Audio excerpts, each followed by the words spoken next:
Bonjour à tous les passionnés de cinéma.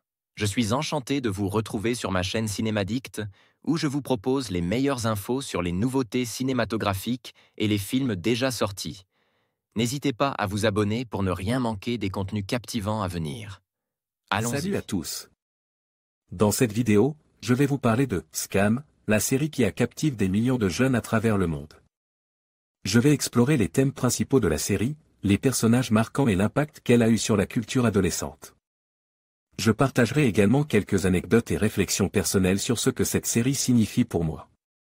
Restez avec moi pour plonger dans l'univers de Scam et découvrir pourquoi elle continue de résonner auprès de tant de gens. C'est parti. Qu'est Scam, d'écrire est un exercice qui m'est extrêmement difficile, car je n'écris pas simplement à une série, à un divertissement, à un objet de fiction, mais à n'en pas douter bien plus que ça. Scam, merci de m'avoir reconnecté au monde. De m'avoir permis d'ouvrir les yeux sur les amis merveilleux qui me supportent aujourd'hui, de m'avoir permis d'en rencontrer d'autres, qui m'emportent vers l'adolescent épanoui que je suis maintenant. Plus encore de m'avoir fait comprendre que j'étais immensément.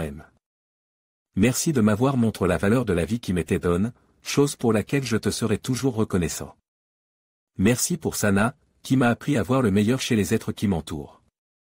Merci pour Eva, qui m'a fait réaliser que l'amitié était à portée de main à qui sait la saisir, mais qui m'a également prouvé que mon opinion, même le plus futile, avait une importance certaine dans l'immense chaos de notre monde.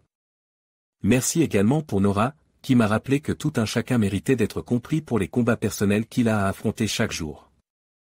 Enfin, merci pour Isaac, qui m'a appris qu'aimer, de toutes les manières qui soient, n'a jamais été une chose dont je devrais avoir honte.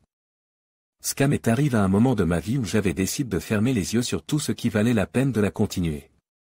C'est alors que la série norvégienne a brisé toutes mes barrières, m'a absous de toute la honte dans laquelle je m'enlisais pour exhorter à la communication, à l'acceptation de soi, au bonheur. J'ai tout de cette série, sa douce photographie, ses choix musicaux éclectiques et pertinents, son jeune casting talentueux, sa réalisation soignée, son écriture intelligente, le concept d'une diffusion en temps réel accentuant la proximité avec ses protagonistes, ainsi que l'identification certaine à une adolescence qui a peur, peur de s'aimer, peur de vivre, à qui on menace de tout enlever du jour au lendemain. Scam est un cri du cœur, le cri du cœur de toute une génération. Non, nous ne nous arrêterons pas de vivre, de passer 6 heures sur les réseaux sociaux, de boire jusqu'à voir flou, d'aimer qui notre cœur nous dit d'aimer, de clamer haut et fort nos croyances et d'en être fiers. À toi qui continues de te battre, qui continue d'avoir espoir, merci. N'oublie jamais que tout est amour, alter love. Quant à toi mamie, qui ne me lira plus, mais qui n'a jamais cessé un seul instant de croire en ma plume, la vie que tu as menée restera pour toujours ma plus grande inspiration, je t'aime. En conclusion, Scam, par Quentin nous offre une plongée authentique dans l'univers des adolescents d'aujourd'hui. À travers des récits poignants et des personnages attachants, la série aborde des thèmes universels tels que l'amitié, l'amour et l'identité. Elle nous rappelle l'importance de la communication et de l'empathie dans nos relations. En fin de compte, Scam n'est pas seulement une série, mais un miroir de nos propres expériences. Merci de nous avoir accompagnés dans cette exploration.